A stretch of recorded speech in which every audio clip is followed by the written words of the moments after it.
Champions ট্রফির মূল একাদশে জায়গা হারাচ্ছেন লিটন। ওপেনিং থেকে শুরু করে ফিনিশিং রোল কে কোথায় খেলবে তা এক প্রকার নিশ্চিত, তবে কোথাও জায়গা হচ্ছে না লিটন দাসের। সাদা বলে তার বাজে পারফরমেন্সের কারণে এবার লিটনকে দল থেকেই দেয়া হতে পারে বিশ্রাম। এমনকি চ্যাম্পিয়ন্স ট্রফিতে পাকিস্তানের মাটিতে নাও থাকতে পারেন এই টাইগার ব্যাটার। তবে কেমন হতে পারে বৈশ্বিক এই আসরে বাংলাদেশ দল, সেটাই শুনবো প্রতিবেদনে। টিম কম্বিনেশন আর সাম্প্রতিক ফর্মের কাছে হার মানতে হলো লিটন কুমার দাসকে। সাদা বলে ব্যাট হাতে লিটনের জন্য এবছরটা কাটছে যেন বিভীষিকা হয়ে। 2 বছর আগেই টেস্ট ও ওয়ানডে 2 ফরম্যাটে করেছিলেন দেশের হয়ে সর্বোচ্চ রান। তবে এখন এই সব কিছুই যেন সোনালী এক অতীত। বর্তমান সময়ে লিটন দিনকে দিন নিজেকে বানিয়ে ফেলছেন জাতীয় দলের বোঝা, হোক সেটা ওয়ানডে কিংবা হোক টি20। সাদা বলে খেলা মানেই লিটনের কপালে দুশ্চিন্তার ভাঁজ। এবছর ওয়ানডেতে 5 ম্যাচ খেলা লিটন 0 রানেই বিদায় নিয়েছেন 3 বার। বাকি 2 ম্যাচে রান করেছেন মাত্র 6। এমন পরিস্থিতিতে চ্যাম্পিয়ন্স ট্রফির দলে লিটনের না থাকাটা এক প্রকার নিশ্চিত। তবে লিটন না থাকলেও নিজেদের পারফরমেন্সে ঠিকই দলে জায়গা পাকাপোক্ত করে নিয়েছে সব তারকারা।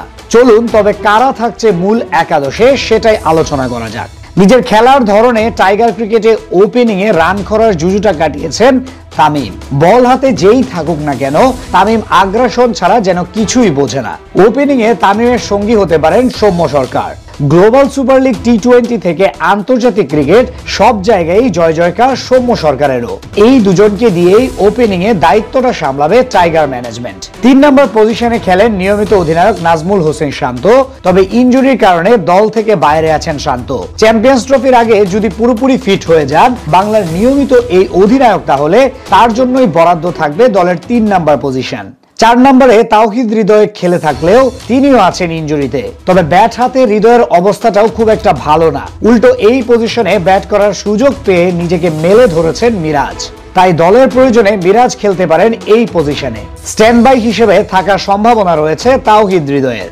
5, 6, 7 নম্বর পজিশনটা যথাক্রমে নিজেদের করে নিয়েছে মুশফিকুর রহিম, মাহমুদুল্লাহ রিয়াদ ও জাকের আলী অনিক। মুশফিক ও রিয়াদের জন্য এটাই শেষ চ্যাম্পিয়ন্স ট্রফি। দুজনের অভিজ্ঞতাটা কাজে লাগাতে চাইবে বাংলাদেশ দল। তাই এই 2 ক্রিকেটারকে একাদশে না রাখার কোনো প্রশ্নই আসে না। 7 নম্বর পজিশনে জাকের এখন রিয়াদের পরে বাংলার সেরা ফিনিশার, তাই তারও খেলাটা নিশ্চিত। 7 ব্যাটারের এই দলে লিটনের জায়গাটা আসলে এখন আর হওয়া সম্ভব না। তার উপর আবার টপ অর্ডারে লিটনের ব্যাট হাসছে না। টেস্টের মতো নিচের দিকে ব্যাটিং করার কথা চিন্তা করলেও সেটা সম্ভব হচ্ছে না। সব মিলিয়ে লিটনের চ্যাম্পিয়ন্স ট্রফিতে খেলার সম্ভাবনা এক প্রকার নেই বললেই চলে। এদিকে একাদশে 3 পেসার নিয়ে খেলবে বাংলাদেশ। সেক্ষেত্রে ফর্ম বিবেচনায় তাসকিন আহমেদ হবেন অটো চয়েস। বাকি থাকা 2 পজিশনের জন্য লড়াই করবেন হাসান মাহমুদ, মুস্তাফিজুর রহমান, শরীফুল ইসলাম ও তানজিম হাসান সাকিব।